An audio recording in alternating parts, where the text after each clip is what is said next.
Bonjour à tous, c'est Jenny Garden, je suis médium énergéticienne et en ce sens, je canalise les messages de votre flamme jumelle. Si vous souhaitez bénéficier de cette prestation, n'hésitez pas à aller voir en dessous de la vidéo, dans la description, pour avoir les coordonnées ou me joindre pour pouvoir bénéficier de tout ça. Donc ici nous sommes avec un message d'une runneuse pour son chaser. Et je remercie à la fois l'âme de cette runneuse et le chaser pour m'avoir autorisé à, diffuser ce message qui, je pense, peut aider d'autres personnes qui sont en parcours MJ également. Et d'ailleurs, c'est les retours que vous me faites, comme quoi ça vous aide sur vos propres parcours, donc merci beaucoup. Et merci à ceux qui acceptent aussi de partager les messages. Voilà. Alors là, on est sur un chaser qui a posé deux questions.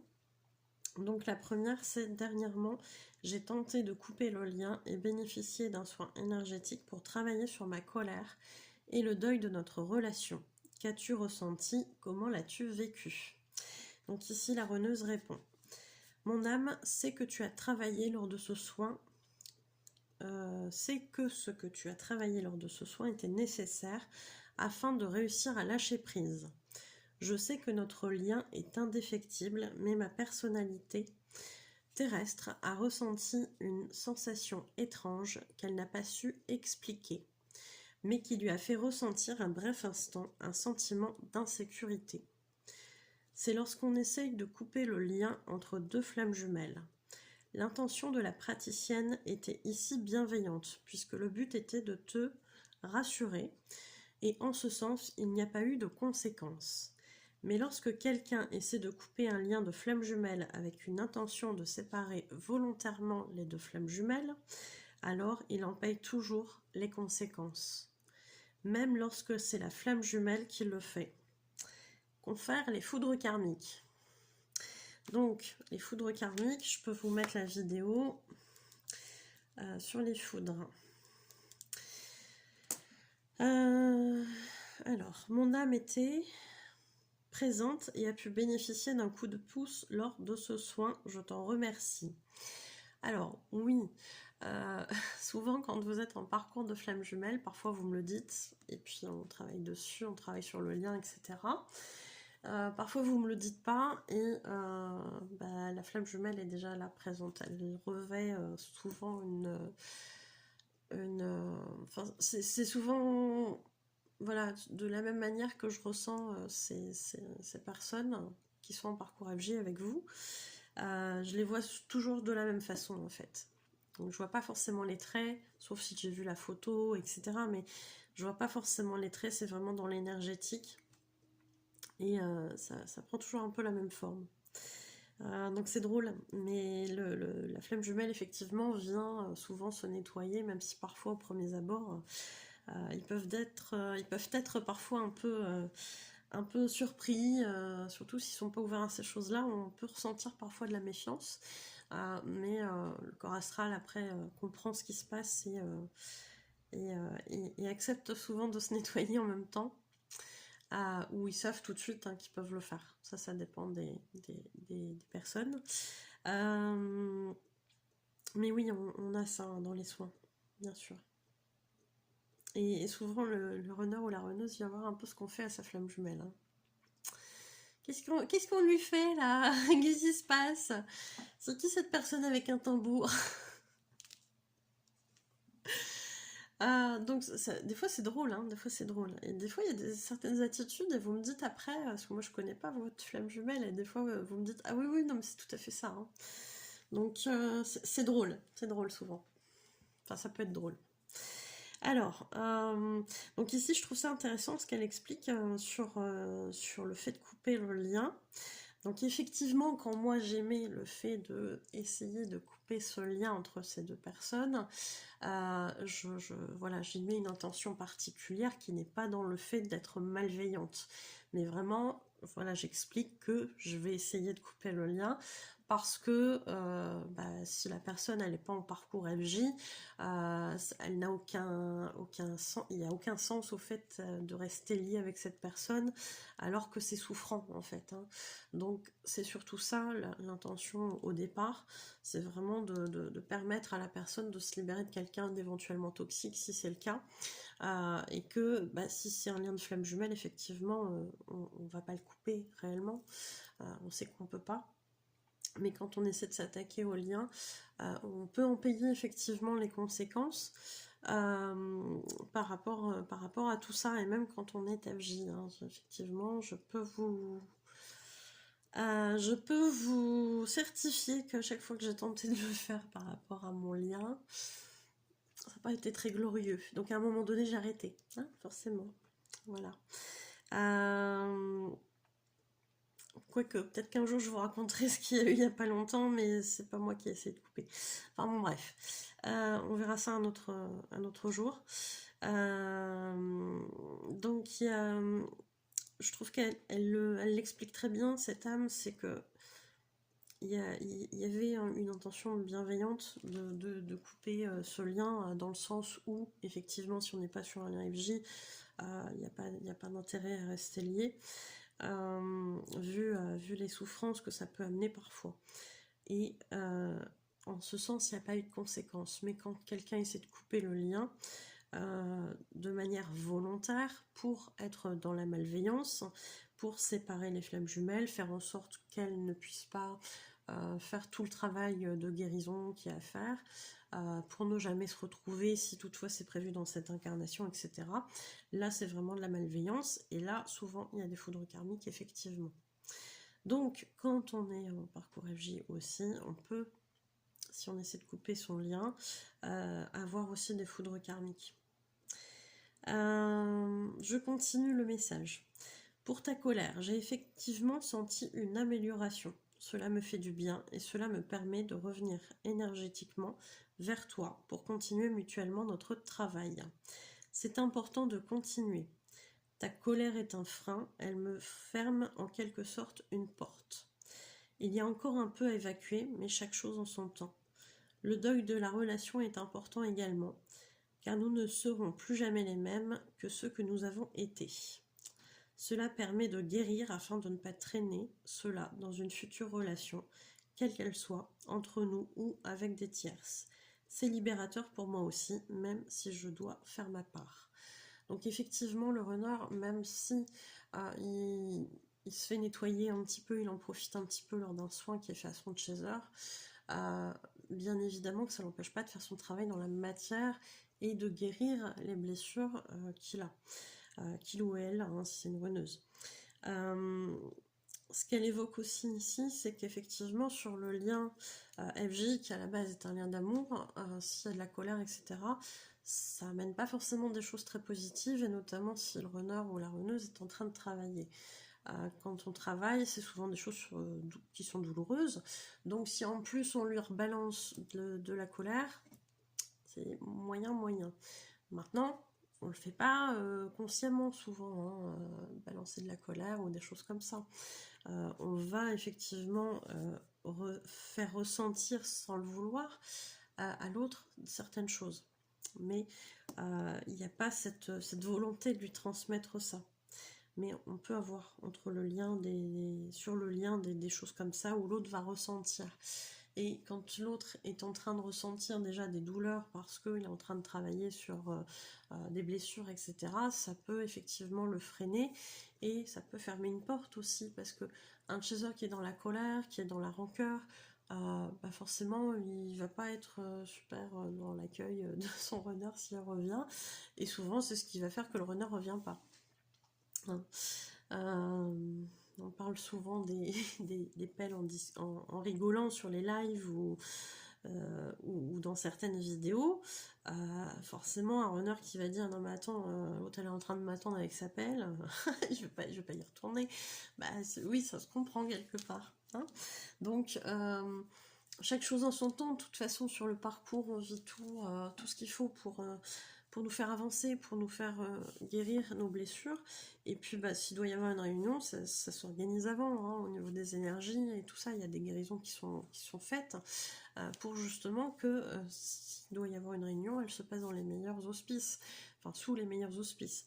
Donc moi j'ai envie de dire, laissez faire le parcours tout simplement, accueillez ce qui vient, et puis si ça doit être, ça sera. Ok.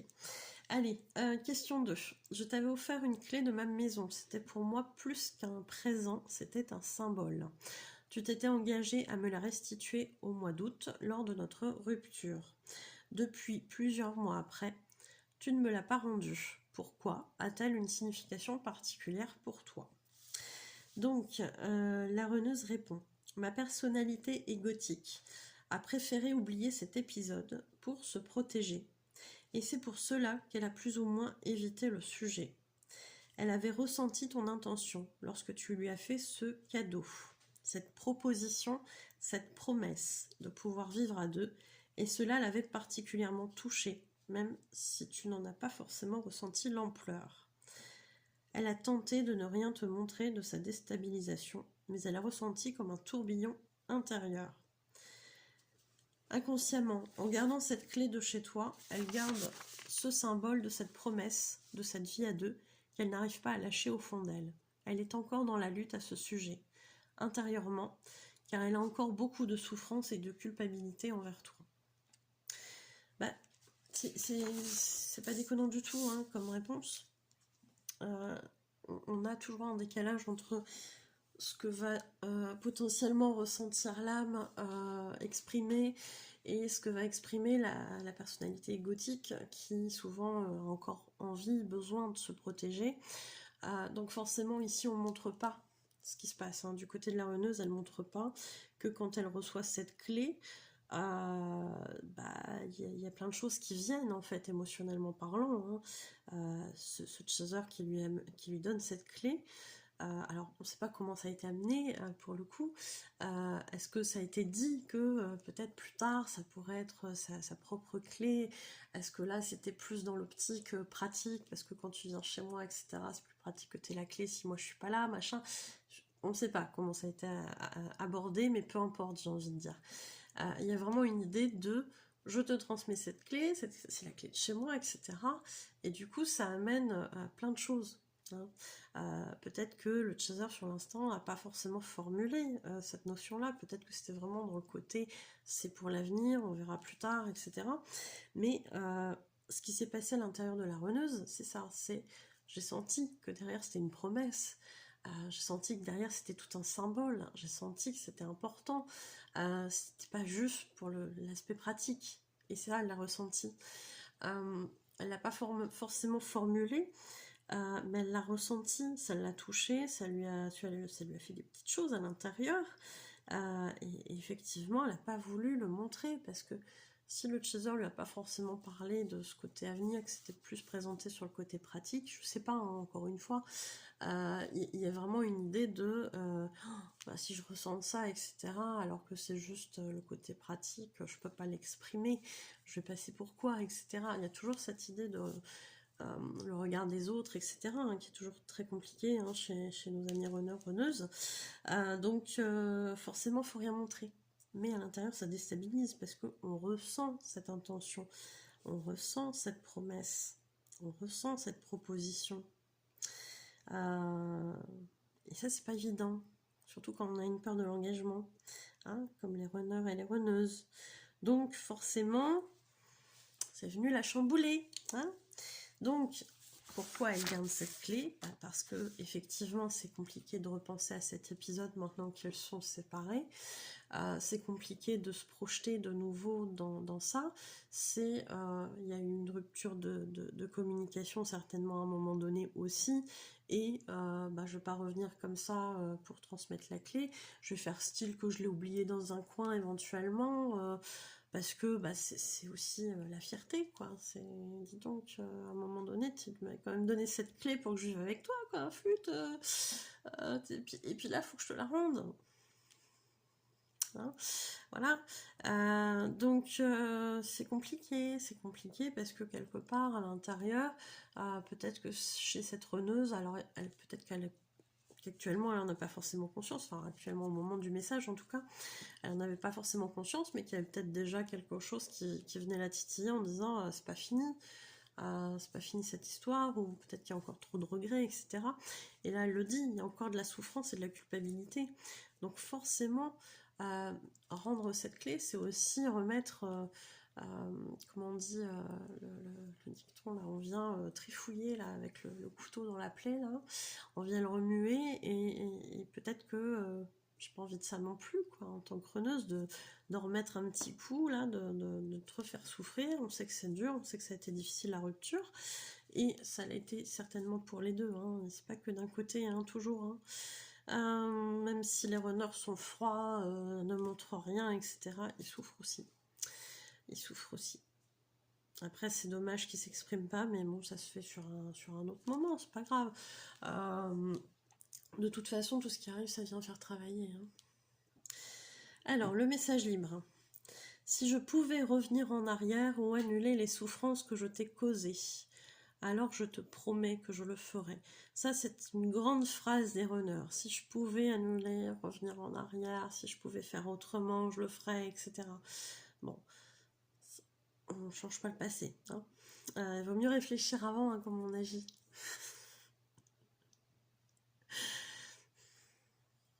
C'est mieux, mais bon, c'est comme ça. Après, voilà, le parcours, il se fait de la meilleure des façons. Oui, c'est douloureux, mais si c'est douloureux, ça vient nous faire bosser. Et c'est ça qu'on cherche, c'est à nous faire travailler d'un côté comme de l'autre. Donc, chaque chose qui arrive sur ce parcours, euh, elle est là pour le mieux, quoi, pour nous faire avancer comme on doit avancer. Donc j'ai envie de dire, il n'y a jamais de hasard sur un parcours FJ, hein. Tout ce qui se passe, ça a une raison d'être. J'ai conscience dans la matière d'avoir eu des attitudes très incorrectes ou qui ont pu te faire sentir rabaissé, ne pas être important pour moi. J'en suis vraiment désolée. C'est vrai que souvent, c'est ce qui remonte souvent du côté des chasers. Du côté runner, il y a beaucoup de faux semblants, ou en tout cas, le chaser se sent souvent en infériorité par rapport aux autres relations que le runner peut avoir autour, alors que ce soit amoureux, que ce soit même au niveau familial, amical, etc. Le chaser, il a souvent l'impression d'être la dernière roue du carrosse, mais vraiment. Alors qu'en fait, du côté des runners, c'est pas perçu comme ça. C'est pas je mets mon chaser, bon, ils diront pas de chaser, mais c'est pas je le mets de côté, etc. C'est parce qu'il y a ça à faire, parce que machin, parce qu'ils sont un peu partout, parce que plein de choses. Mais aussi souvent parce que des fois, hein, il faut le dire, c'est compliqué de parler à son chaser aussi. C'est compliqué de répondre aux messages, c'est compliqué parce que ça vient toucher à plein de choses dans les messages, ça vient remuer beaucoup d'émotions. Qu'est-ce que je peux répondre à ci, qu'est-ce que je peux répondre à ça, j'en sais rien. Et c'est vrai que souvent ils savent pas ce qu'ils ressentent. Et c'est là où c'est compliqué pour un chaser de dire mais flûte quoi. Flûte, tu sais pas ce que tu ressens. C'est très inconcevable pour un chaser.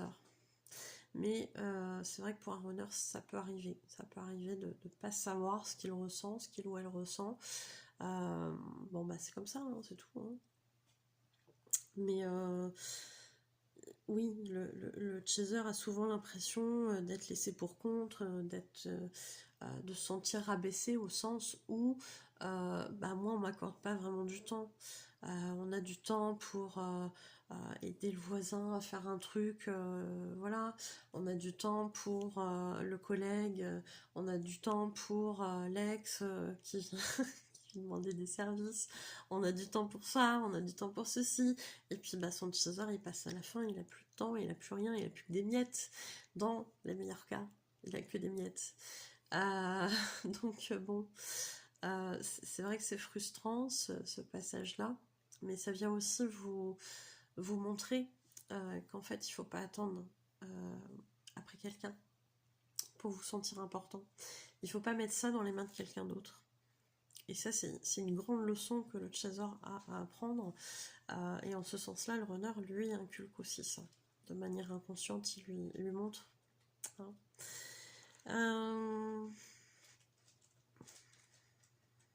Alors, j'en suis où? Je ne sais plus, je me suis perdue dans les phrases. Mon intention n'était pas de te faire souffrir, mais j'ai beaucoup de culpabilité envers ma fille, et il est vrai que je lui donne beaucoup raison. Je n'ai qu'elle jusqu'à ce qu'elle soit grande et me laisse. J'ai besoin de la sentir dans mon camp et je me raccroche à elle comme si c'était le seul soutien que je pouvais avoir à vie. Car les liens du sang sont importants pour moi, ou plutôt, c'est ce que je me dis, que je suis sa mère et qu'en cela elle ne pourra pas me quitter, mais je sais bien.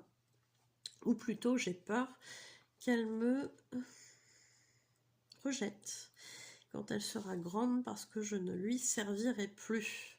C'est un soutien certain que j'aurai durant plusieurs années et par obligation car c'est ma fille, elle dépend de moi. L'amour, le soutien de quelqu'un d'autre est plus incertain. Donc ici,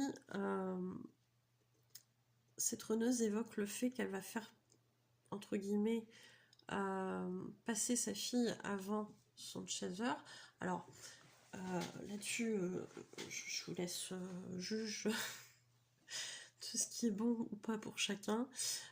Moi, je pars du principe qu'un enfant, c'est un enfant et que une relation amoureuse, c'est une relation amoureuse et qu'on n'aura jamais vraiment le même amour pour l'un ou pour l'autre. Donc, voilà, un enfant, ça me semble légitime qu'il passe aussi avant certaines choses ou certaines personnes. Mais là, ce qui est évoqué ici, c'est peut-être un décalage dans certaines choses.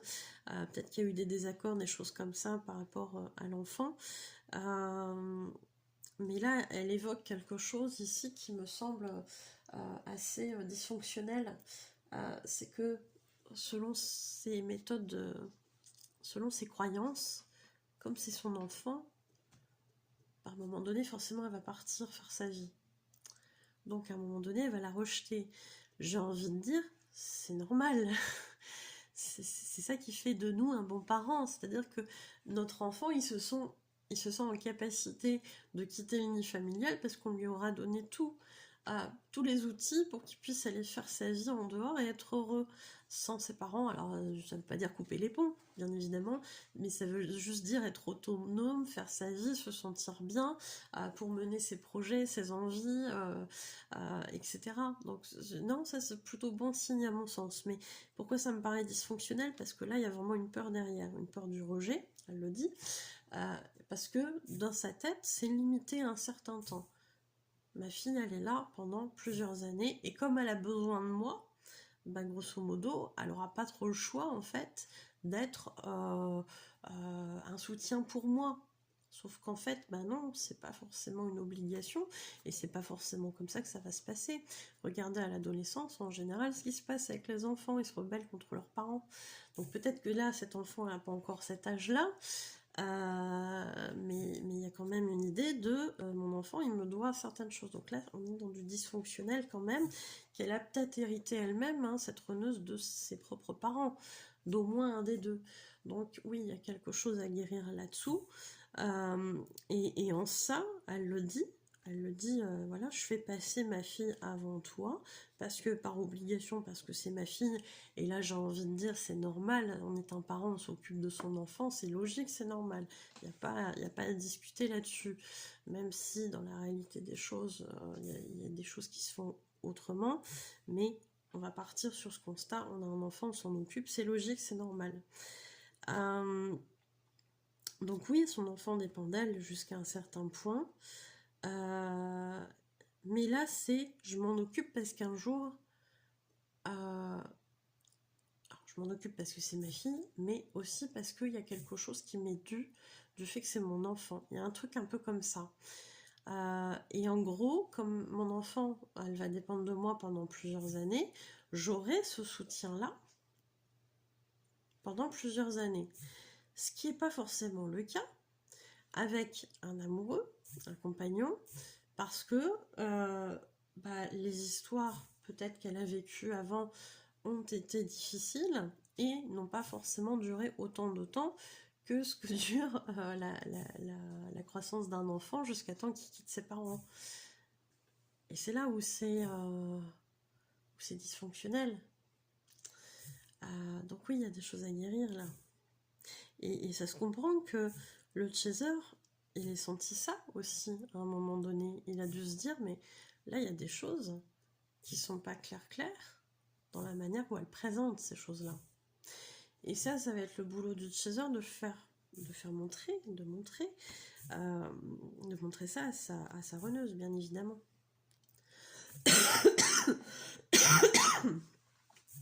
Donc, forcément, il y a dû y avoir des couacs avec cet enfant, entre les deux. Parce qu'il y avait du dysfonctionnel chez la reneuse et que le chaser a dû le pointer.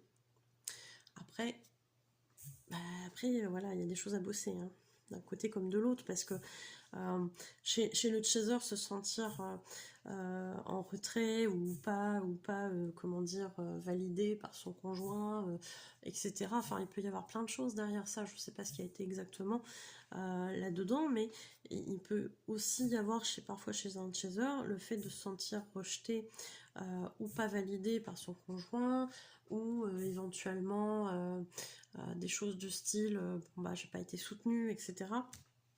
Tout dépend de la situation, bien évidemment, hein, mais il peut y avoir des choses comme ça aussi, qui sont aussi à travailler. Donc il y a des choses à travailler des deux côtés. Et cette situation-là avec l'enfant a dû venir pointer chez l'un et chez l'autre des choses à bosser.